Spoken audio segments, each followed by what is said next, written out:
girl them skill archie.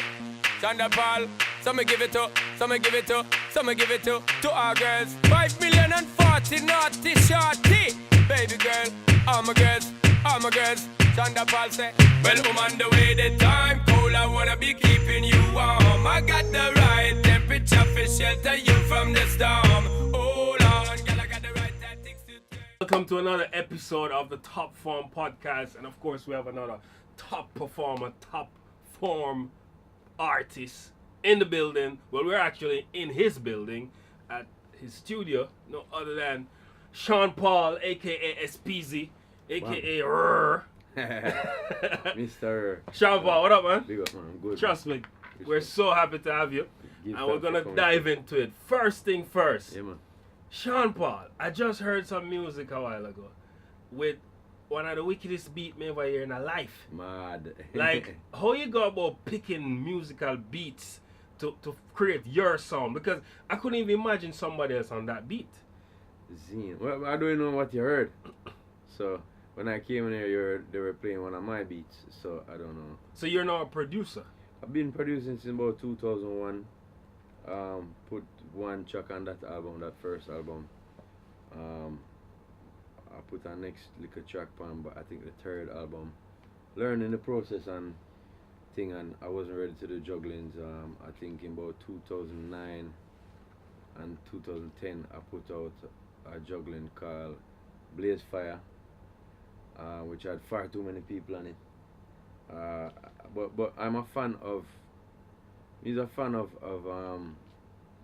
jugglings. You know, I grew up in dancehall world, and when I hear one artist on a certain rhythm track, and his meditation and his flow and his vibe, and then I hear a next artist on that same rhythm track, it's not a boring thing to me. It's if I love that rhythm, it's even better. You know what I mean? Reason being, you just get a whole wider spectrum of the artwork of life. And so I kind of missed that, and I went overboard and put out too much. Sang about 20 songs left on the rhythm there. I did a next rhythm about 2012 called wait name again. It name Material. So Material featured people like Fambo and Ching and doing a collab, and myself and Cecile was on it, and Rain Sipville, and you know, man like Nicky B and Voicemail, and so that was a great project, and I did a 10-minute long video. With everybody? Yeah, just a long video, and it cut up into 3 minutes each. So each song, you know, holla point upon the rhythm too. But the promotion part, you know, when you need to promote in dance, I'm not usually here. I'm abroad a lot. When I am here, I'm working in the studio, mainly. But Chano, yeah, I got drop my spliff on the ground. Yeah. I've been over there. So tell me about that part of your business. Yeah, just I mean, I wanted to. I'm a fan of that, as I said, and I always wanted to be a producer at age 15. I convinced my mom to buy me a little Yamaha keyboard. She went to run by Marcus. This was the same one? No, something looking like that. I thought you had a Bob Marley thing going on where, you know, the Bob Marley having piano still down a Tough Gang. Oh, see? No, man, different something. But it was similar to that. It's very small. And I was building back over rhythms and them thing there. Looking at Steely and Cleve on TV and wanting to be like them. And then I started to rhyme a few years after that. And I kind of fell in love with that more all of a sudden. So about 17 years old. So during that time, I was representing Jamaica for water polo at the time, and I was also going to UTEC, where it was the name CAS at the time. And I would go to school in the day, I would go to training in the evening, and I would go to the studios at night. So there was barely sleep from them time there. And then took quite a few years for me to break out with the first single. I was about 24 when that happened. So who, we don't reach teenage years yet, who were your influences? Why you wanted to enter music as a youth? Other than your mother buying you the piano, Yeah. what was the natural inclination for music? Loved it. Loved music. My aunt had a sound system. Many people might remember Uptown named Sparkle Sound System. Yes, man. So she used to. And that was your aunt? Yeah, my aunt and business partner. So I used to get into these dances that they were playing every Easter and summer and Christmas by just carrying the boxes for them. So I used to be a box boy, unbeknownst to most Crates. people. Yeah. Creates them time down box, you know. Used to lift up box and back a truck, and of course I would be there earlier than anybody came, and then you have to delete it when it lock. So I'll be there all 9 o'clock in the morning packing up boxes. So the house that I grew up in had a big front yard, so we used to have Easter parties there and pay party, you know that thing go. Yeah. And so it kind of, the big loud music, the feeling in the chest, that it kind of resonated with me from an early age. I loved dancehall music and hip hop music. It was the music that spoke to me, spoke in the way my friends speak to me, and not, I mean, my mother introduced me to like Beatles and Neil Diamond and of course Bob Marley and thing, and all of those songs are amazing, and right now I'm very happy that I had that musical background. But Shabba Ranks and Super Cat was my thing them, where I was like, yo, it was something gravitating me towards music when listening to DJ, people DJing, which is for all who don't know, dancehall music. And then equivalent of rapping. Yeah, equivalent of rapping. Reggae's little brother. Bigger brother. No, rapping bigger brother. But Reggae's little brother. Yeah, reggae little brother and rapping bigger brother, for real.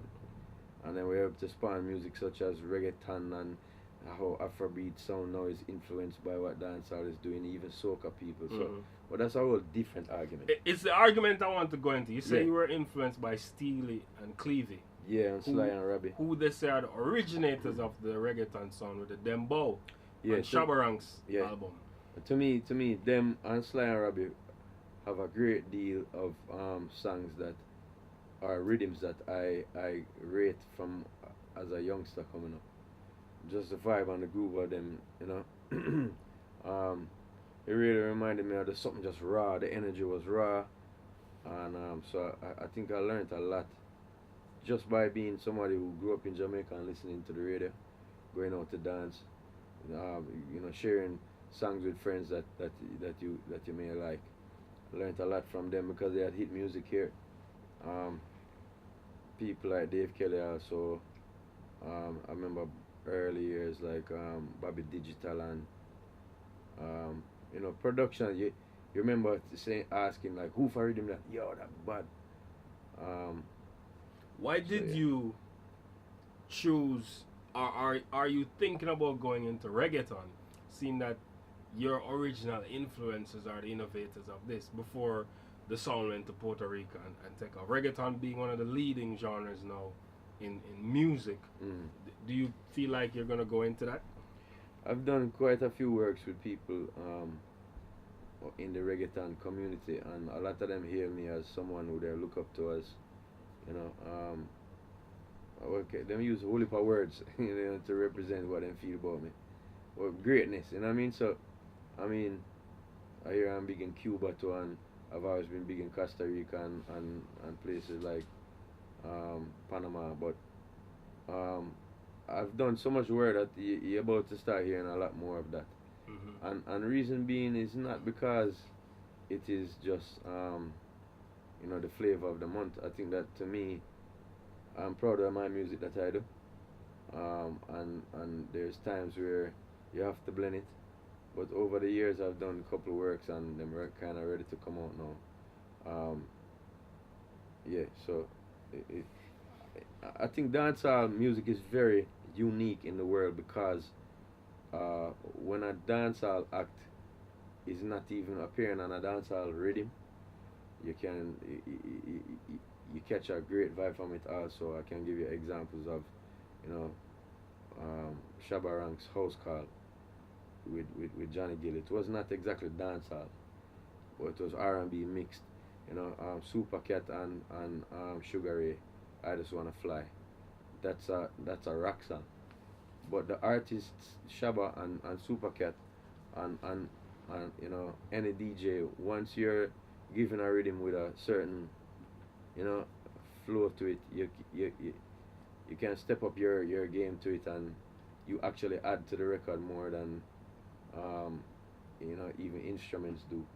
So I find that any genre that comes its way, um, dancehall, just by the nature of the business. I mean, when them man they was going into dance, you had to DJ the whole night.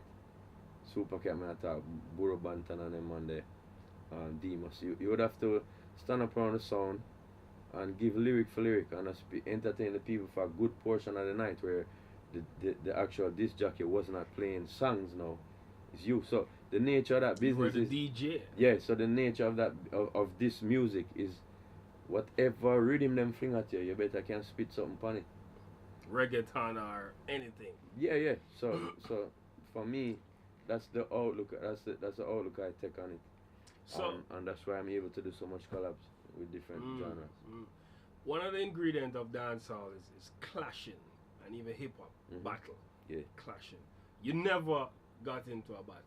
Never. You never. No. I never hear a man say. Well, I think one time I hear Vegas say, "Me nah do no sandwich, no more sandwich, Sean Paul." What happened then? And I never hear respond to him. But dancehall have a thing where to test you, right?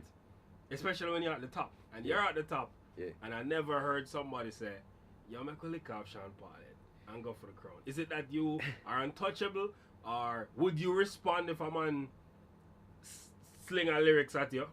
Or even know that they're even going even more sinister, where they're coming at the things that will hurt you. Yeah, I think that that my approach to it was very, like, by the time I came into the dancehall biz, I didn't want to be typical, and typical at the time was trying to clash somebody or ride off of somebody else who was huger than you to break off and get your own success. And the names were, even the names, I mean, names like Shabaranks, the name bigger than life, Super Cat, you know what I mean? And I wanted to just simply just be somebody that stood out. What kind of name that Sean Paul? What am I singing about? I'm not singing the typical thing. And so that's kind of like I think it's an embedded thing in my own personality, you know what I mean? So I wanted to stand out, and that's the kind of the end result. When people have, like, at one point in time, myself and Mr. Vegas, over a big misunderstanding was at loggerheads, but I mean that was behind the scenes without anybody else knowing out there. We quell it, and I'm not the public But type him of to person. do a tune though. I remember that tune. I almost remember him. I don't remember him doing an actual tune, but him was going on interviews and talking about a thing at the time, which was early. What had happened was that we were both on the same song, Chillalala, which people call Hot Girl Today. And I was signed to VP Records and he was signed to Greensleeve. And my album was about to drop, and so that was a breakout single for me, as well as Deport Them. Those were two big songs on my first album. And so I did a video where I spliced the two songs together. I did Deport Them. No, I did two different videos, but he was upset that I didn't call him for the video. He couldn't make it for the time. He was in Europe, blah blah blah. I didn't wait. A lot of schedule, and when it said, the flyers would say Sean Paul, Hot Girl Today, and a little feature in Vegas. So him kind of was upset about it, but I mean, after a while we did kind of work out that, and that wasn't a big war. I can't, I never remember anybody flinging lyrics at me. You know what I mean?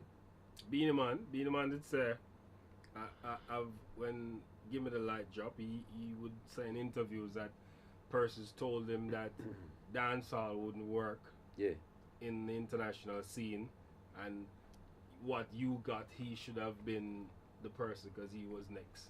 I don't really take that. I don't really take those things as a lyrical threat. I mean, I can tell you, say, one time I ever feel like somebody threw a subliminal at me, and it was Jay-Z. Yeah. Tell him about that. Well, he have a song where he say, Jay-Z puffing a la la la, and him in it him say him have a laser light. You need a light. And me say give me the light. Give me the light was big at the time, but me just ignore it cause like I don't think anybody else pick it up. And see you there. I listen to hip hop. Yeah. That I just figured that out. It was a subliminal, and if me did answer, it would have been a whole different world for me at this point in time. Mm-hmm. So me just know. You mean big or No, it wouldn't be. To me, it wouldn't. You think he would crush your career, or you'd crush I don't him? think he would crush my career. I don't think he would crush my own.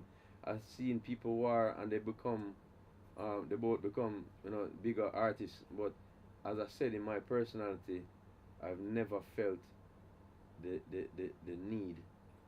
I never went to Bounty Killer or Beenie Man in the early years and said, beg you do a song with me and a G, like a lot of young artists doing with me right now. I just sat there in the cut and said, I'm going to do my own thing. You know what I mean? So, after a while, I buck up with Vegas in the studio with Duchun. We just end up at Duchun. All those things was natural. I never pick up a phone to call a man and say, since you have a shine on your career, you want to shine for me. Not shine your light for me. Never ever did that. So, and as I said, I only ever heard that one subliminal. One time, Assassin going with that thing where him say, give me the light now. Him say, give me the mic now. Him say, give me the light now, Sean Paul, give me the mic. Like him I say, my turn now. but I never take it as a disrespect. Yeah. So I would only see, like, I only seen those two, point. I never, like, you could have argued, said, my father sent a subliminals at me too, like, there ain't no real Mackay there, just the baby boy. I sing a big song named Baby Boy, and I am the real motherfucking Mackay. Don't ramp with me. But I never take it as him talk to me. So I never answer him either at the time. I mean, he was an artist building his career, and as I say, it's not in my personality to go at people like that.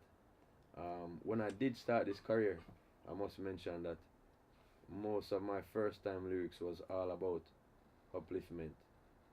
And the problems I saw in this society, and a lot of most of the producers will look at me and say, bro, what that fly up money I pitch for me? Yeah, man, money, man. I mean, I brush it up. See that on your chest.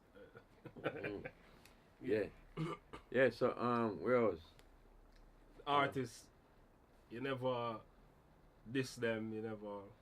Yeah, and I never feel the need to say, yo, this I gonna prove me. I gonna go through the long route.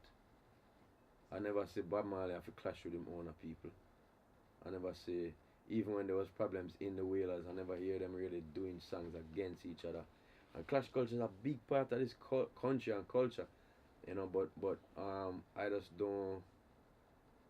I don't see myself fitting there. You know what I mean? I notice even the examples that you use, and I interview many artists, and they don't use the examples that you're using, who are excellent people. Is it that you, as always, had the brain that you want to be as big as a Bob Marley, or as big as... No, I just see they set a trend, and I didn't want to disrespect the musical excellence that they come and lay. I'm walking on their road that they pave. That's it. Babylon by bus is a real thing. The man tour by bus. Some cool weather. The whole of the United States. I mean, with them bus they never pretty with a bed on them something there. And the AC. Nah, it was like when sun come up and you still have the sun a beating on your forehead. You know what I'm saying? So I don't want to come into this music, and I never ever wanted to say I am the be all and end all of this business. I'm not. I know that I'm a man. I'm a monument. I'm not a man of the moment. Right? Right? And that's how I always see myself. And so, even when those people, like, as a younger person, I start show one or two people the lyrics, and man, them look at me like, what I do? And I just take it in stride. I never try spitting them face or nothing. I just continue doing what I'm doing because I believe so much in myself and the steps that I had to take. I believe that, it wouldn't be up to our next artist to carry me. It would be up to, my own steps. What happens when a next artist start carry you and, you and them start become loggerheads, or maybe that person fall, and what happened to your career? Like, I never really wanted to be associated like that. as somebody who needed somebody to step up and never did. But you are now. I want to rely upon my own talent and my own thoughts of like when we first come with our goggles like this. Everybody I say, Yeah, "Why you remember. wear them goggles up on your head, man? It's a skiing goggles, bro." You scare them on Puffy and Mace. Yeah. Big Pun, don't forget him. Yeah, you know. Pun, yeah, Him and Pun. the first man wear it. I am used to pattern it off. And it's like them type of style, something where, it's definitely dance all the time doing, but I always wanted to have a little difference, people checking it out in a certain way. You are now mentoring young artists. Yeah. Ching Ching just launched his album. Turning tables to the world. Yeah. How do you position Ching Ching being signed to your label in the same light where you don't want to be under another artist? Like how That's exactly it. I took all these years and built my my business, my empire. You know what I mean? But how do you advise Ching Ching? Well, it's just everything that I do like that is a natural thing. I never try to come to somebody, go to an artist and say, let's work on it. I think we can work. And it always is a friendship at first. It is always something where, me and him, we buck up in a studio, we buck up in the street. The first time I met Ching was run by Copper Shot Studio. And that was in about 2008, 2009. And he was just a dancer at the time, spreading out a carpet and running joke. Within 2 minutes of meeting him, it's a bag of joking that I get, a bag of laugh. And I said, who the youth? And my brother introduced me and I said, Ching. And he does, you see him take up the mic in the thing, and when you hear him, I go, and him take up the sousaphone and do them thing there. And I said, oh, Zena, him. And I be a joke, so I like the vibe, and me and my brother start telling him, say, yo, make you know, like, do some song with all them slang that we are throw around. I'm see my look on the ground, daddy, the boy, and I said, think about it, man, and a couple of weeks later, my brother come bring me a tune where him record for him. Says him, mama say second tune him ever do. And I was like, wow, mad. So beg him an intro for my album. Beg him the intro. We did do a mixtape after that. Mad it up. So from there, as I said, it was a studio link, and that's a natural vibe. And then it turned into a few years of me watching him grow as an artist. You know what I mean? As I explained to you before, sometimes, like I recorded him in 2010 and put out. I was about to ask you, how long was that? 2010? Yeah. And it came out about 2011 or 12. A song with Fambo called Everybody Get Crunk. But I didn't have the time to promote it down here, so I've been on tour. Going away for 2 weeks, coming back for 3 days, going away for 2 months, coming back for a month. That's how my life has been since 1996, sorry. I've been touring. I've been moving. 22 years. Yeah. And so there's times where I do have time, like in 2006, I decided to go and play back water polo and represent Jamaica for a little while. In an invitational meet that they had. I had 6 weeks, and it takes 6 weeks for train and get fit and get new blood. The blood cell them turn into more oxygen by 6 weeks. So you're an athlete? Yeah, I used to play water polo for Jamaica as a kid. As many people don't know that. My father and mother used to swim for Jamaica. And I grew up at the stadium pool. I grew up teaching people how to swim at age 3 and 5 years old. They would, not teaching, but they would say, look, Sean can do it, and throw me in there. and so I was the same size as the other kids. So, and then by about age 12, 13, I started to represent Jamaica for swimming and water polo, and did that till I was about 24. So now, because 24, the career, the kick off, and then in 2000, when it was 2006, that was a big year for me. I had the #1 song in the world, Temperature, but I had 6 weeks, and I know, say, that 6 weeks I was going to be able to get fit, and I trained with the team, and we had the invitational, and our team, it was our oldest team that I put together, me and some high school brethren and thing, and we come second. A team from Germany came down and beat we or Hungary or something like that. But yeah, I don't even know why how we No, get back. I was how telling we got about into being this. an athlete. But it's good. I want to know if being an athlete and that training, also you bring that discipline to your music. Yeah, yeah, definitely. I mean, I think anybody who's an athlete and go through that amount of training, morning you train 7 o'clock 6 o'clock in the morning for an hour and a half. You at lunchtime at school, you go do you eat your food and you do a weights training. You see me? And then after that, by evening, by about 5:30, I'm gonna swim for 2.5 hours again. I used to play water polo after that sometimes too. Um, so up until 9 o'clock at night, and then that's when I leave and go studio. So that discipline, people say, oh, Carifta game's coming up, you wanna make that time. For make that time, you have to train. You have to do this amount of training. You have to visualize. You have to see yourself there. Um, all of them things there is something that helped me prepare for everything else that I do. Especially in music. I mean, I used to stand up in the crowd and look on people as sing up on the stage and say, yo, next year that for me, next year. And it took 7 years before I even was considered to be somebody would be able to grace that stage. So it's a long term thing, it's a longevity thing. How you manage to be Sean Paul from '96 to today? You don't change your name, by the way, which is quite unusual in a dancehall. Yeah. Bounty Killer was Bounty Hunter.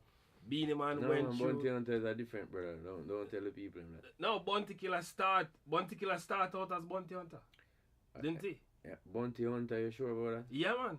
Oh, man, Started is the next Bounty brother Hunter. man thing, but okay. Probably somebody else's name, so. Yeah, no, I true you say. But True him you talk. early killer. Sorry to the people watching. Sorry. So it True was thing. Bounty Hunter, then him a Bounty Killer, then him a Killer.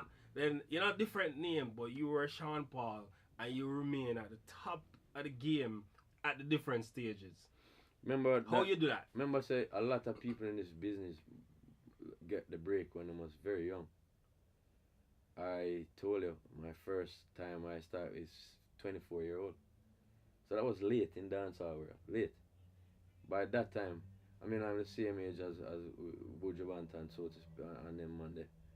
And by they were 17 and 19-year-old, they are running this country with music. I mean, still in a school, I try to sort out my head and say, what I really want to do. I want to produce. I'm like writing them rhymes and start writing rhyme them and them kind of thing there.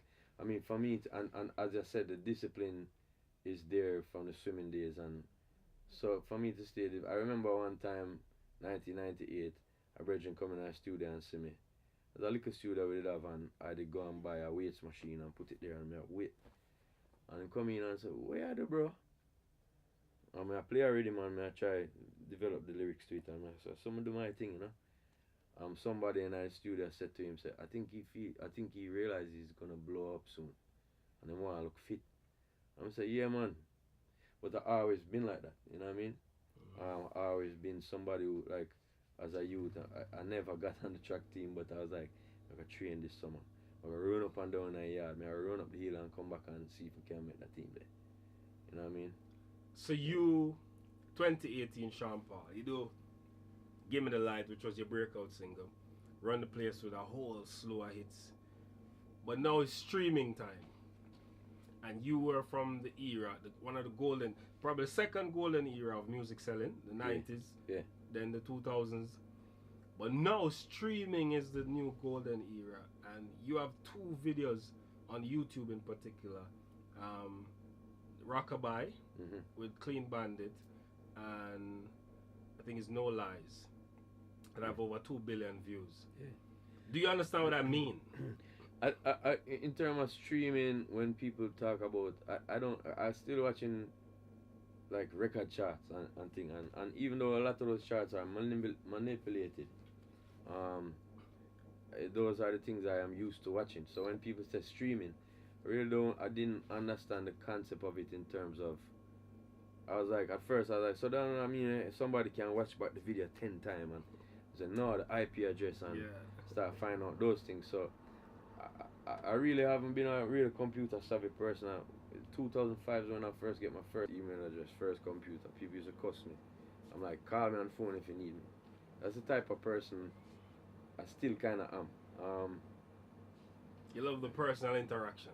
Yeah, and also I don't do well with a, it's I don't do well with reading and the little I don't do well like that. So Levi was song for read for you. Yeah, I mean, I forgot to do a bag of something for me, man. All them computer thing there. So the streaming is really the currency now, because now you can have 1 billion fans in China. Yeah. Which was nearly impossible years ago unless you go over China, go perform and you sell albums directly. Yeah. But you're killing it. You and the collaborations that you've been doing are killing the streaming market, because you're borrowing fans, they're borrowing your fans, and you're making it work. How do you suggest other artists get into that from Jamaica? Because you're one of the few artists from Jamaica that's making an impact worldwide with it. Well, how I look on it is that I am an artist who has been through many years of taking part in the history of that genre and that country alone. US? No, Jamaica. Dancehall music. And so, you know, the words that people use to describe me now, those things enable me to be able to bring people to my genre. I think as a younger artist, you must build a repertoire. That's what I did. Build a repertoire. I mean, so till people cannot ignore it. Can't ignore what you're doing. You know, alright, this year all of this is going on, but this kid keeps standing out and he's not in the circle with them. Whether it be his outcast or whether it be his own decision. That's the type of thing for me. So as a younger artist, I believe build your catalog. You know what I mean? Be who you is. Be your see the Alkaline have a more following. Massacre own a following. Alkaline are getting 100 million views. No. There's something special that you're doing that separates you from the rest of them. No, as you said, I got a golden era. I was. Yeah, but Beenie Man was in the golden era. So was Bounty Killer. So was even the Gaza fans. Never really looked on it that way before. I looked at it as, at the time, I was a hot artist that took advantage of my followers, and it wasn't internet, and it wasn't. I just paid attention to what they liked from me. So I started to go to New York a lot, and I noticed there's beer Spanish people in these clubs, and the promoter tell me, yeah, I got 5 nights a week in different clubs. A mailing list of over 10,000 Puerto Rican kids. They all love you. DR and Puerto Rico, Dominican Republic and Puerto Rico. So I said, I do one of my songs in Spanish, Punky. I did the whole song in Spanish. And that's 500 million people in the Latin market. Yeah, at the time it wasn't as big as it is, but I heard, you know, in the early 2000s, everybody was like, there's a Latin takeover. There's so much people in America that are Latin and rural. So I thought it was inevitable, but at the same time, them had a love for my music. I can't tell you what it is. You know, a lot of people used to hear the music and say, when them see me, them say, I didn't think how you look like that. You know what I'm saying? So that was a shock to them at first, and I just stood up. You know, I guess it's similar to people using shock value now, but I didn't intend for that. I just love the music. I want to do it from my heart. And I never really, I think of myself as one of the people, but then when I look at it, I do stand out. You know what I mean? How you manage doing all these things and still manage a wife and a family? You have to have a strong wife, man. You have to have somebody who understands your goals and your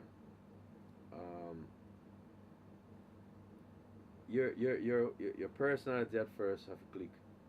You know what I mean? I'm not saying that you have to be the same person. Me and her is totally different people, but it click. It works together. You know what I mean? But again, she understands the goal. She understands that I want to right now produce, and that's why I'm here You know, I'm not touring right now. I have a young son. I wake up every morning, same time, no matter what time I go home from here. You know, so we come to the studio, we work. Most times I'm going home 3:34 in the morning. I'll get up by like say 7:38. You know what I mean? And she understands that goal. She understands that vibe, so she support it. You know what I mean? And don't try to get in the way. And also be the support where I do need her to be in the way or help. She's there. Enough things she do, man. You have to respect your woman, man. I noticed that you don't move around with security. Why I gotta tell the people that now? Now I want to know if you there's a perception about Jamaica. Yeah. And you're an international superstar. Mm-hmm. Do you feel any kind of threatening environment in Jamaica? I went through when you're home. I went through 1980 election here. May not have been in a ghetto situation, but I heard shots all around me, and I was affected by it because my father was somebody who was very political at the time. Not being a politician, but he used to make some runs, you know. Not the streets. Yeah, he used to be in the street. So, you know, I saw a lot of violence growing up as a kid. It never met me left here. I saw a lot of poverty growing up as a kid. You know, never met me left here. When I became, you know, who I am today in terms of the success that I've had. When people say, how come you're still there? I ask them, how come they expect me to move? Because the type of person I am is that I know the people that grew me up. I know even people who don't know them grow me up. Like as I said, Steely and Clevie. Steely grew me before I met him. And R.I.P. to Steely, one of the great producers in a dancehall. His works in a life I was checking out, and that grew me to a certain extent. You know what I mean? Why I want to leave that now? I want to partake in the history of it. I want to give back to a younger person who might look on me in the same light I was looking at Steely and Shabba and Supercat. Do you bring that burden on your back, the burden of helping Jamaica and Jamaicans? Do you feel an obligation to do some kind of major charity? Yeah, it's not a burden. It's not a burden. It's a sense of responsibility. I always tell people that. It's a sense of responsibility. Because if I looked at one of these same heroes from start and see him turn him back on the whole community, I would feel away. And so it's just a sense of responsibility. It's like, you know, when somebody, you're maybe at school and somebody say you're a prefect now. You have a sense of responsibility. It is a power, but it's also a sense of responsibility. If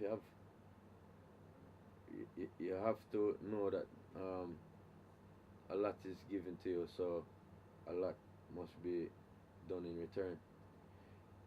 Cause same scenario, plant have roots, but it's gonna bear the fruits.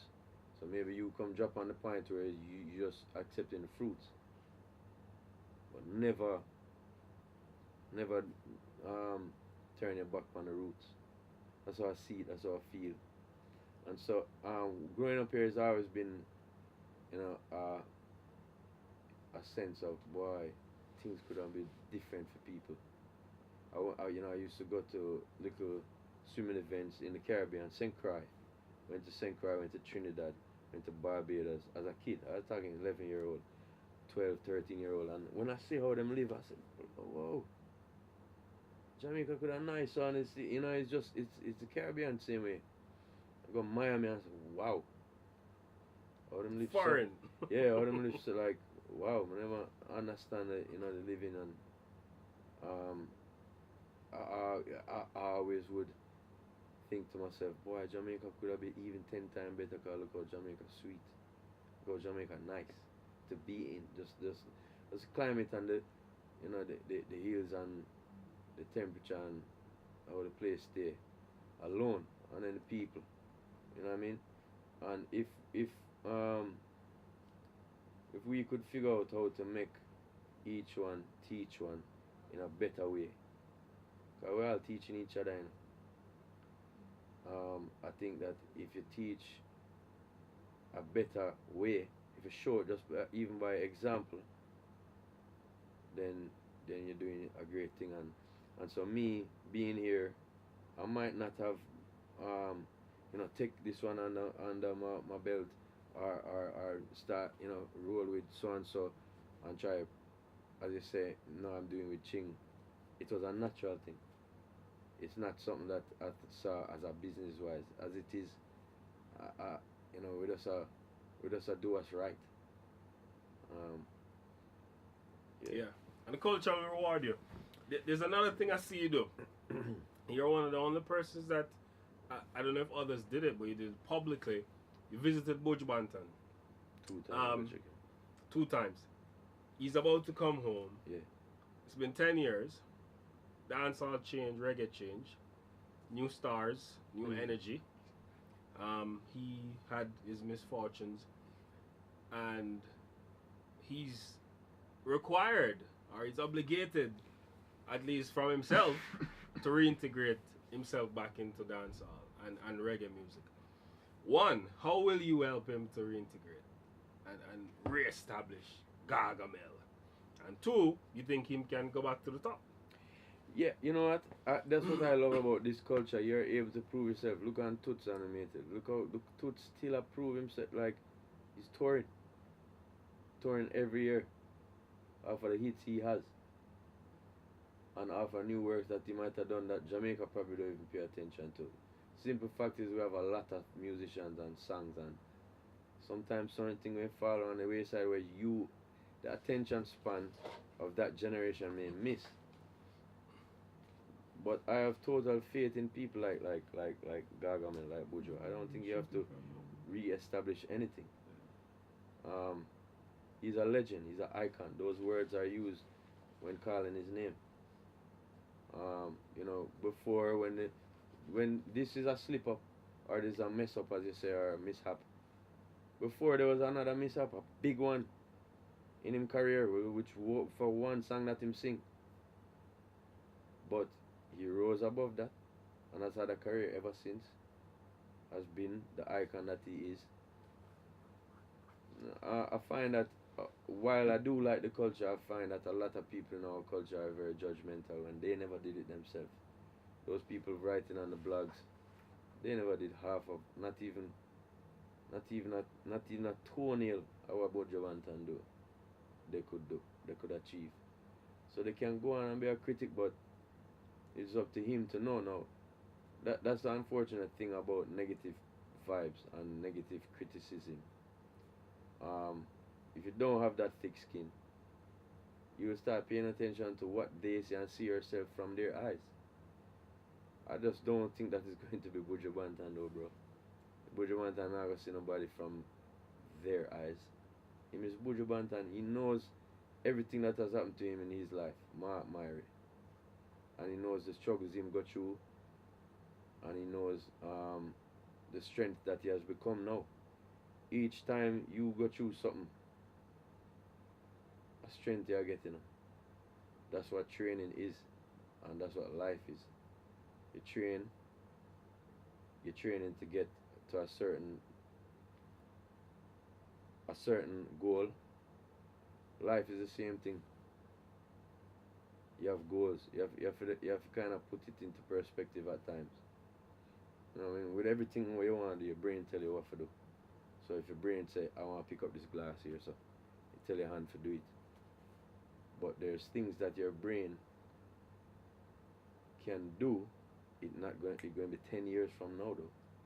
You must keep your mind on that.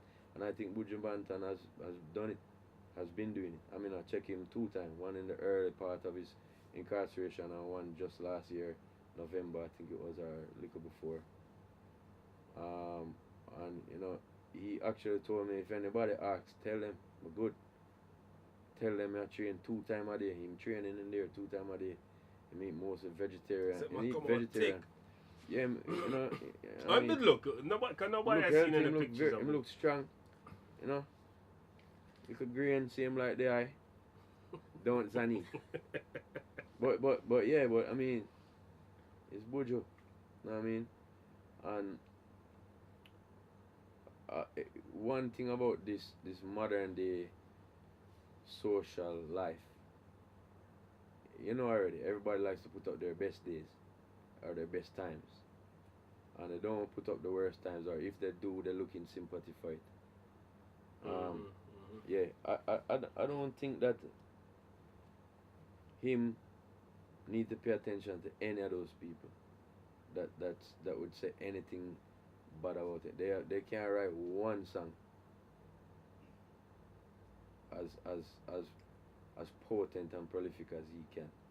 The song named Murderer still is a big song. That's 20 odd years ago. Destiny. Yeah, Destiny. Yeah. That's Talk a about huge- songwriting. Yeah. So you write your songs, right? Yeah. 90%. All of them. Yeah, in the early years, all of them. 90% of my songs. Now I get Alright. like Get Busy, Temperature. Me and my brother usually kind of par and write songs. He wrote the hook for Get Busy.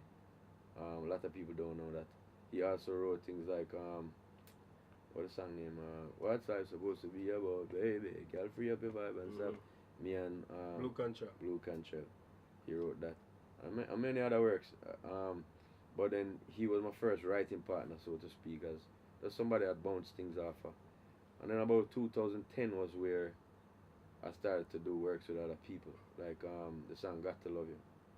That hook is not written by me. Hook is written by Ryan Tedder.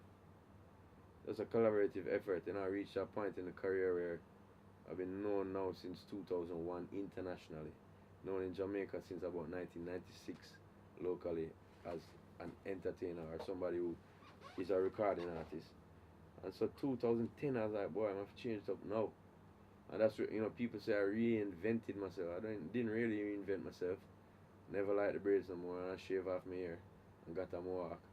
And I started writing songs more with other people's influence on the hooks. Because, again, I get back to the point where I don't think I'm the be-all and end-all of this music industry. I still think in 2018 I have a lot to learn from even young kids. You learn every day, bro, so you must never tell yourself that you are the be-all and end-all, and that's the way I look at it. So a lot of artists that came before her, Patti LaBelle, she didn't write her music, most of it, so she didn't get the monetary value in terms of royalties and so. Like R.E.S.P.C.T. was written by Otis Redding. Yeah. Her biggest song. Also, she didn't tour a lot in her old age. That was Patti LaBelle, though? Not Patti LaBelle. Aretha Franklin. Aretha Franklin. Sorry, Aretha Franklin. She didn't tour a lot in her latter years. Yeah. Now you have the energy now. You're touring, but you have a record deal, right? Mm-hmm. Would you advise young artists to go the record deal route and not write their songs, or you advise them to go the independent route, own their masters, don't go the record deal for the purposes of that pensionable years where you need to have some level of ownership? Everybody has their own give and take. Everybody has their own give and take, what they can give or what they can take in life. That's where you see yourself, you know what I mean? When I took a deal, I remember some artists took a deal with Green Sleeves one time for publishing. And it was a nice little money, but I was like, I'm gonna wait. Have me build up my song catalog. Mm-hmm. I'm going to stand out to these people. And I'm going to say, yo. And I did, and I wait, and I got way more money. I'm talking, he got a couple thousand, and I got millions. This is years after, about 5-6 years after. Didn't sign a publishing deal for a few years after that dude. But that was what he could have taken at the time, or he could have given at the time. He wanted that couple grand. With me now, it's not that I didn't want the couple grand, but I just thought that I'm okay now. I don't really need that. I don't really need to run down the car or the chain or whatever. I just keep working and do what I'm doing. If you notice, the first 10 year or 12 year of my career, I never had no chain, no jewelry. are the same youth. You know what I mean? The car thing, I've in my whole career, I've owned 2 cars, 2 vehicles. You mean after Rockabye, the 2 billion, Man's after you that guy. still are? Yo, after have 2 temperature. vehicles? Yeah, after give me the light, after, yeah, 2 vehicles. I mean,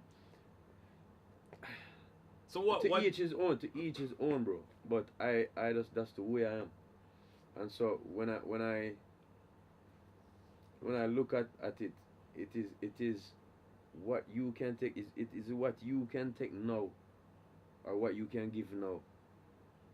And art reflects life, so art is supposed to be about many different things. So you can be that artist that, you know, I just want to sing like Rihanna. Other people write her songs. The record deal, but she's living a good life. She's able to feed her family. She buy her mother a house for her. There's other people who I know that can sing her hat off then, Rihanna. But they would rather sing in them bathroom.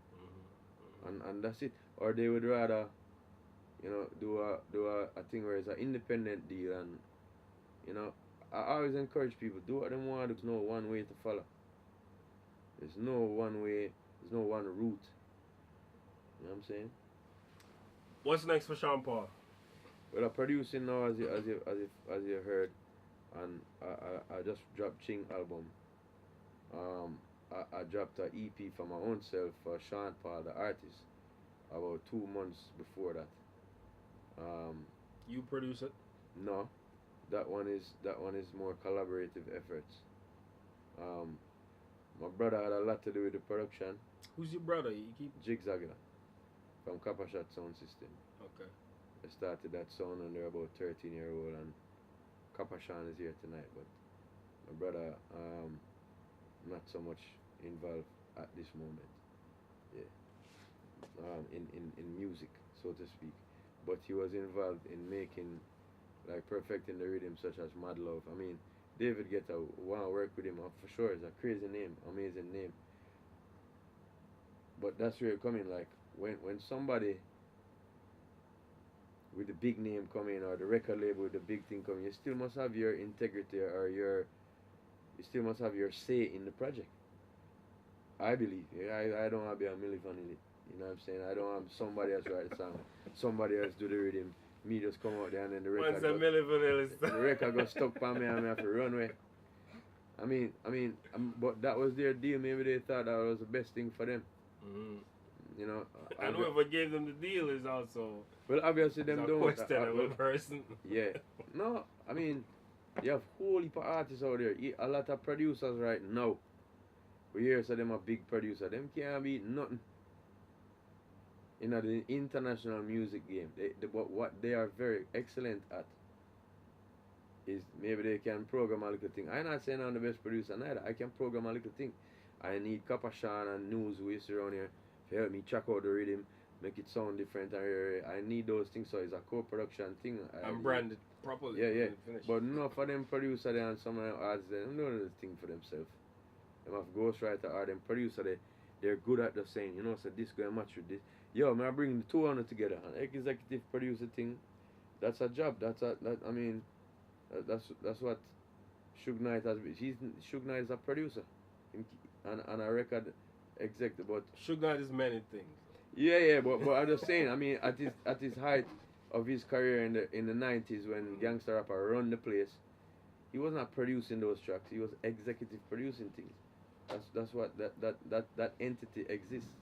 You can do that. You know? So yeah. Do you want the Sean Paul Museum when all is said and done? Do you want when all is said and done? I'm not go there, so I'm not go busy. Well, when all is said, now it's done. Well, what's your legacy? What you want to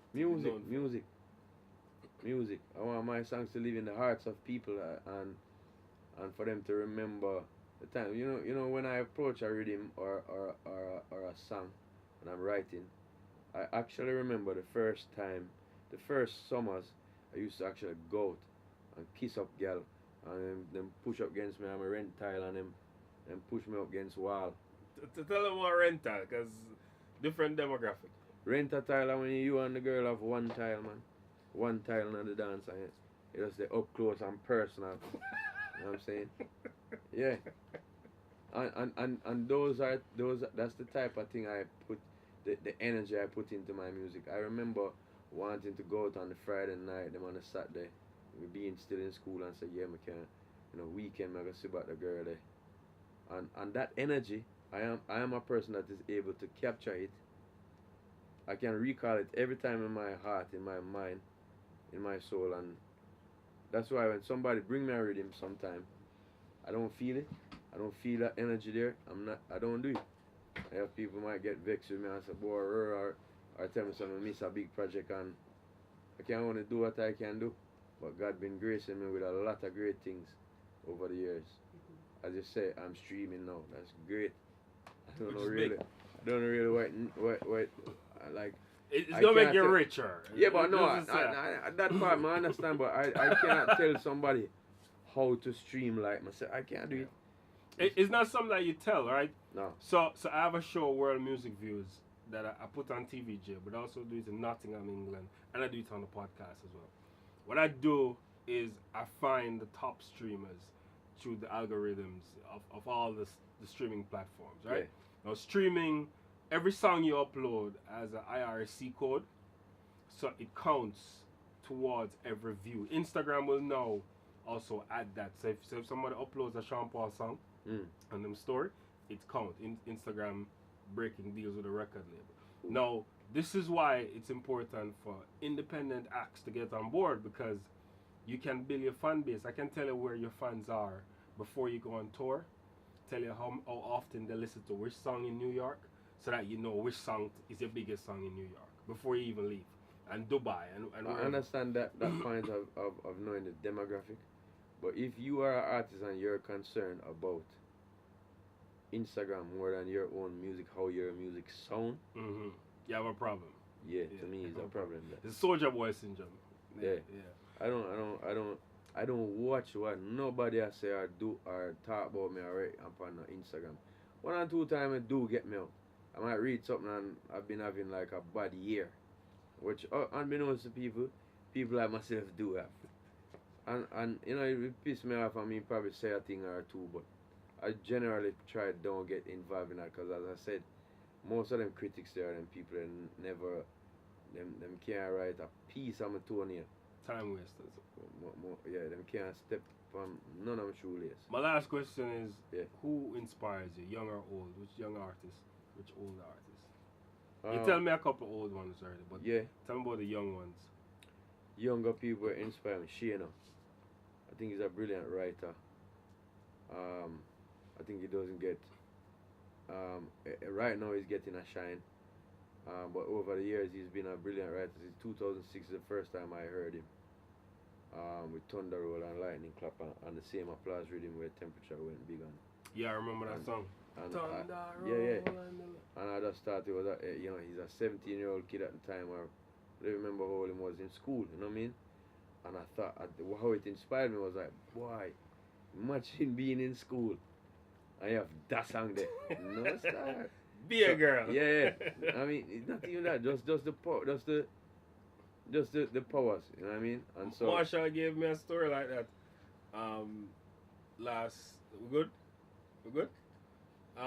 He said he knew Bounty Killer because he used to get the songs. Yeah. Before Killer Boss. Mm-hmm. From Jammins. Jammins, yeah. So yeah, it's true. There's a power that used to happen in schools. Yeah, man. When you can DJ. Yeah, man. So Shayna, who else? Shayna, I like what Massacre do. Alright. Who else we can say? Yeah, the podcast is called Top Form Podcast. Okay. Massacre was song. Yeah, I still love Shensia. Yeah. I think she put out a lot of quality work where sometimes it get overlooked. Like so today I see a post and see people are big up Hood Celebrity and Steph London. I love Steph London. I have two songs with her. Also rates Hood Celebrity, but don't leave out Shensia. To me she's she's somebody young in the game where, and I say young in the game, it's only a few years she's been here. She have a whole heap of song. She's been constantly on tour. People like her vibe, you know what I mean? So she's partaking in the history much more than some of them critics are. So And she used Time will YouTube. tell. She told me on this podcast that Yeah, man. YouTube is what she used. To Yeah, break. man, I'm posting on them thing there. You know, see when Yeah. Ramesh come around and say, hey, the mother shine the camera on me. Come on, blow you up. Yeah. But that's what she and her camp do. Like, I'm not used to it. But even Ching do it more than me. Ching posts everywhere. Like, sometimes walk into a hotel and see the decor and as me about to say, yo, this body, when I look, Ching the point, yo, and I show the people them. But I just don't orient like that, you know, Yeah. I'm not saying nothing wrong with it. Yeah, you grew in an era where you just appreciate I want to it. appreciate it different for my personal self. I don't want to live it Nah, through this the is back shared culture. This is shared culture. Yeah, man, And get you're it. being I shared, get you it. know, because that's the only way you could reach I 2 get billion it, I views. love that. Yeah. I just not personally like that, and I will share when I'm ready. But I'm personally not like that. I just want to get this in before we wrap up. Yeah. Hood Celebrity was just signed to Epic Records Yeah. as a dancehall act. And we have a bunch of people in Jamaica right now running the place. Alkaline, Yeah. Rising King, even Popcorn, Mm. bunch of people. Do you think Jamaicans are being overlooked who live in Jamaica with the record labels? I just think, and even Cranium now he's from Jamaica, Queens. but live in Queens, and things like that. I think that has been done for a long time. Look at Mad Lion. I don't even know if Mad Lion is a Jamaican heritage person, but he got a record deal and he was saying how many DJ are not enough time, and that's dance. That he must spit in. You know what I mean? So it's been happening for years. I mean, big up to the people who get signed and do it. It just means that our genre is huge, and that those people that look into it. Look how much people here look punch and see her to try to sign her, but she signed, and she's doing her thing, and or maybe she's not ready to sign. Maybe they haven't offered her what she wanted. So, I mean, big up to Hood Celebrity. She has achieved a lot, and you can't say to somebody because you never because you're not here partaking in it. She over there doing her thing. The music has reached to over there, and she is there partaking in it, doing it. So she make history right there. So she leave here when she's 12-year-old, but she still. But will she? We see that. I can't tell you if will she bust or not, or will she work or not. I can tell you that she have a fire in her, and whoever saw that, them sign it. And that's all that you can really do. He see a fire in a Ching. I'm saying Ching want to help you out. Cause it was at a point where there was so much critics even pouring water on Ching and trying to out him fire. I'm say, you know what, bro, after all them years when me encourage you to do it and you do it, and now you do it to a level where people are look on you and people really want to do that, alright, forward. Let me and you work. We do a tune and it grow from there organically till it is what it is right now. It is on my label. Ring! Yeah, man, the chainsaw, man. Sean Paul. Yes, bro. What a conversation, bro. Respect. Yeah, we Respect, touched enough man. point. Big up. Yeah. Big up. Top Form. Tell them about Top Form. Hey, yo, this is Sean Paul, and you are checking out Top Farm Podcast with J.R. Watkins. You know the thing go? Just stick around. Keep it locked.